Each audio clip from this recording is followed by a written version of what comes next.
அவுதுபில்லாஹி மினஷ் ஷைத்தானிர் ரஜீம். பிஸ்மில்லாஹிர் ரஹ்மானிர் ரஹீம்.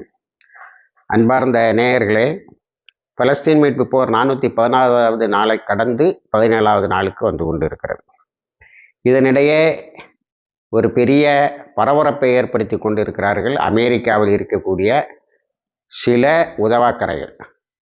அது போர் நிறுத்தம், போர் நிறுத்தம், போர் நிறுத்தம்.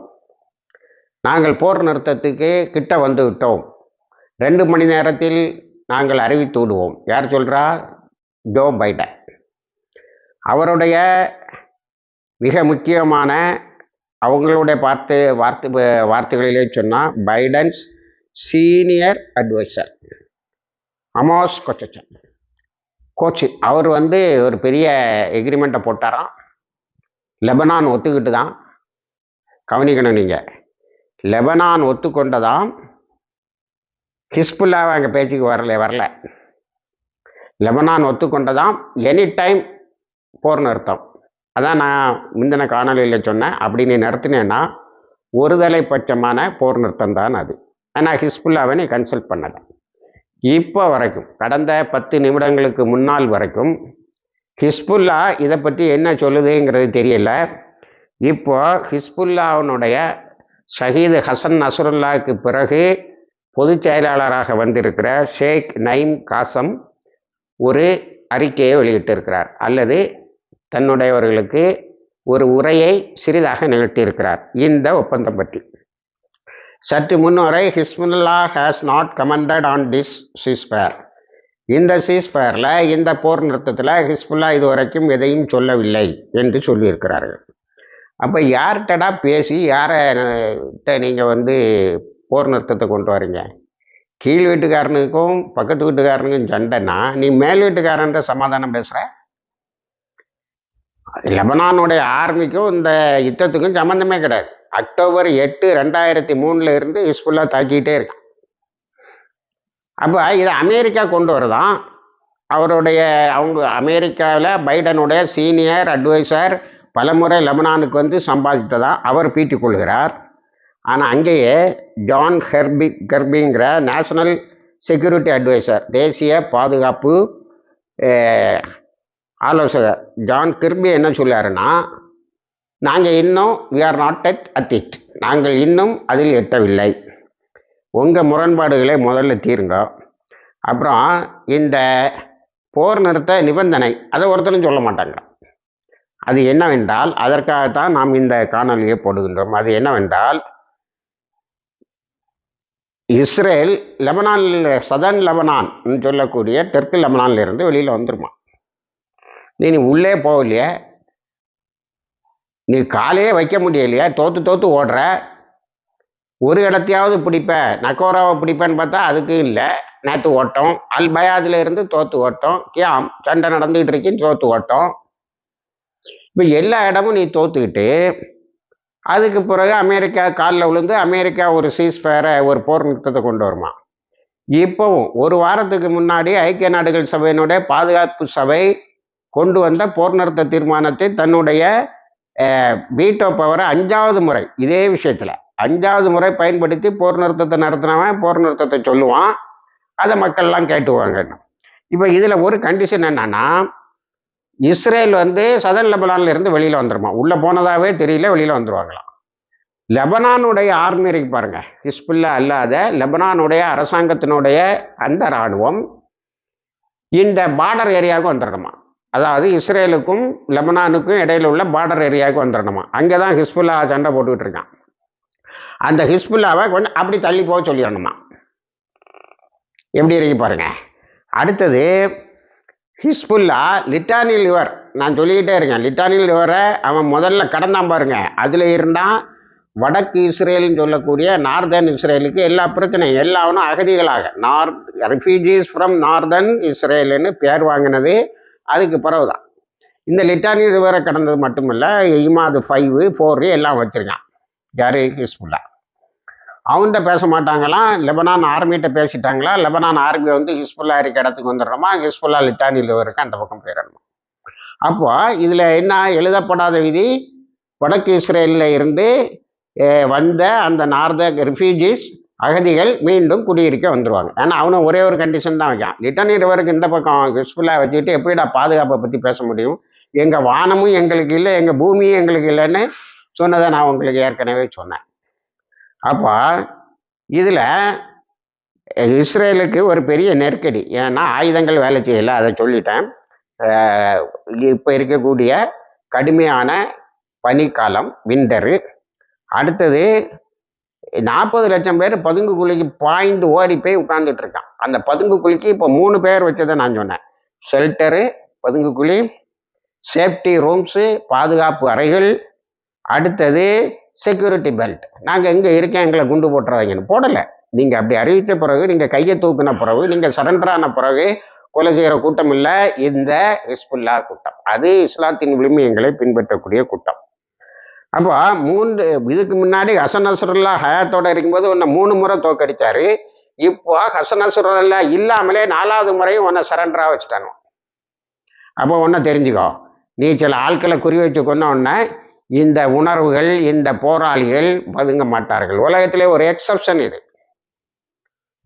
அது இந்த வரலாற்று, இஸ்லாமிய வரலாற்றுக்கு தான் அது சொந்தம்.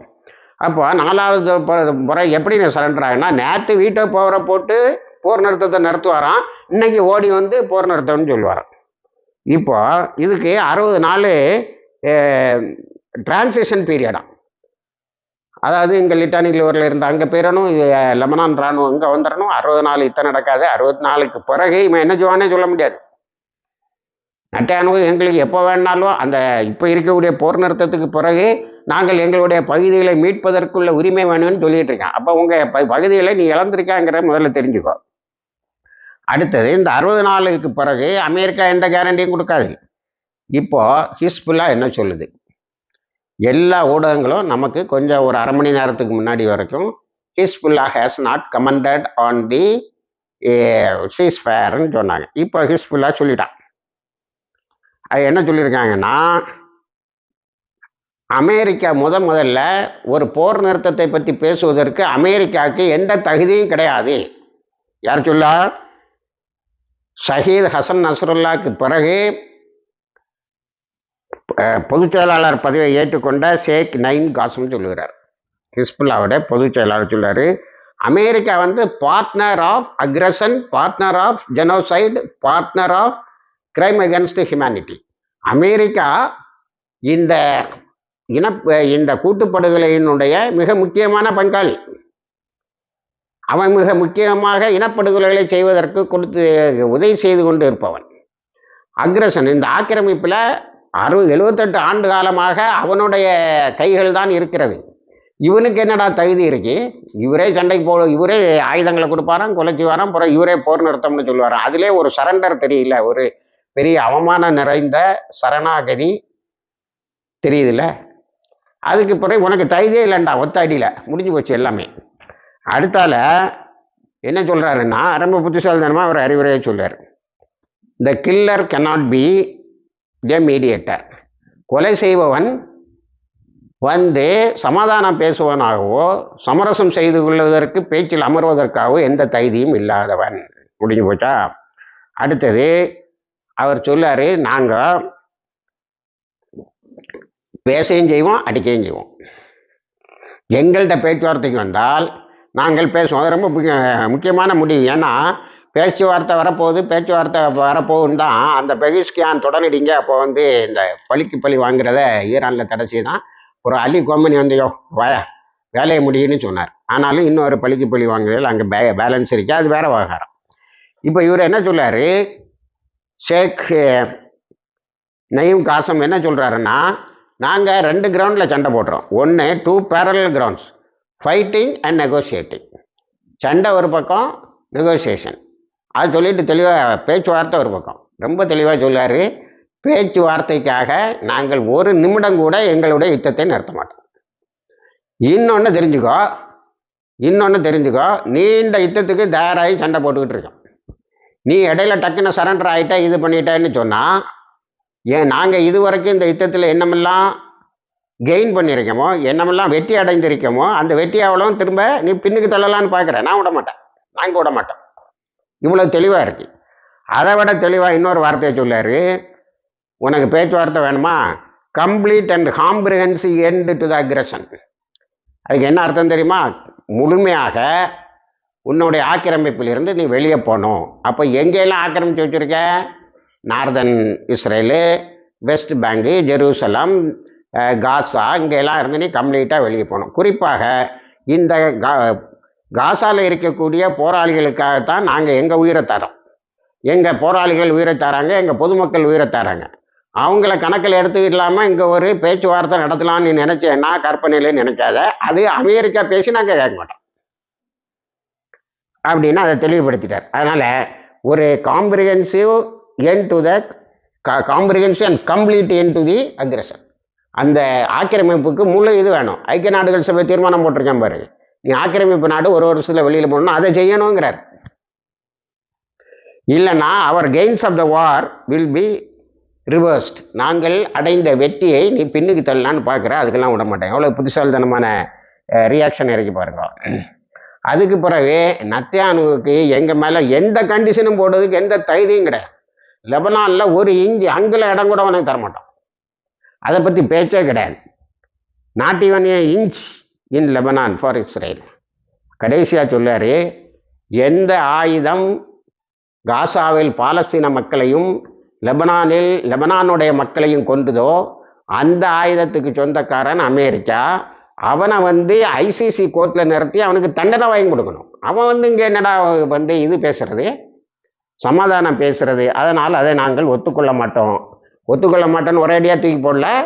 பேச்சுவார்த்தைக்கு வா, பேசுவோம், பேசிக்கிட்டே இருப்போம், சண்டை நடந்துக்கிட்டே இருக்கட்டு. ஆனால் ஒன்றும் பண்ணுங்க, நாங்கள் ஒரு நீண்ட யுத்தத்துக்கு தயாராகிட்டோம்.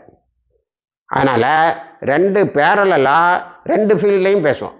நாங்கள் பேசிக்கிட்டே இருப்போம், சண்டையும் போட்டுக்கிட்டே இருப்போம் என்பதை தெளிவாக சொல்லியிருக்கிறார். பெய்ரூத்தை, அதாவது லெபனானுடைய தலைநகரை அழிச்சிட்டேன்னு நீ பெருமை கொள்ளாத, டெல் அவீவை நாங்கள் அழிச்சிக்கிட்டு இருக்கோம், அழிச்சு முடிப்போம்னு சொல்லியிருக்காரு.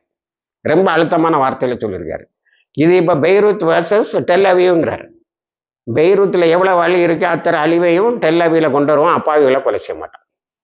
இவ்வளவு தெளிவாக ஹசன் நஸ்ருல்லா இல்லாத போதும் அவருடைய அந்த வீரியம் குண்டாமல் 4வது முறை இஸ்ரேலை தோற்கடித்து விட்டு ஷேக் நயீம் காசம் கொடுத்த அறிக்கை. ஆகவே இந்த போர் நிறுத்தம் செயலில் வராது என்பதுதான் முடிவு என்பதுதான் நமக்கு படுகிறது. முடிவுன்னு சொல்ல முடியாது, நமக்கு படுகிறது. ஆகவே இப்போ 40 லட்சம்னா நாளைக்கு 40 லட்சம் போவாங்க போது. ஏன்னா டெல் அவீவ் வர்சஸ் பெய்ரூத்துன்னு சொல்லார். பெய்ரூத் சேதங்கள் டெல் அவீவில் வராத வரைக்கும் நாங்கள் விட மாட்டோம். எப்படி இருக்கு?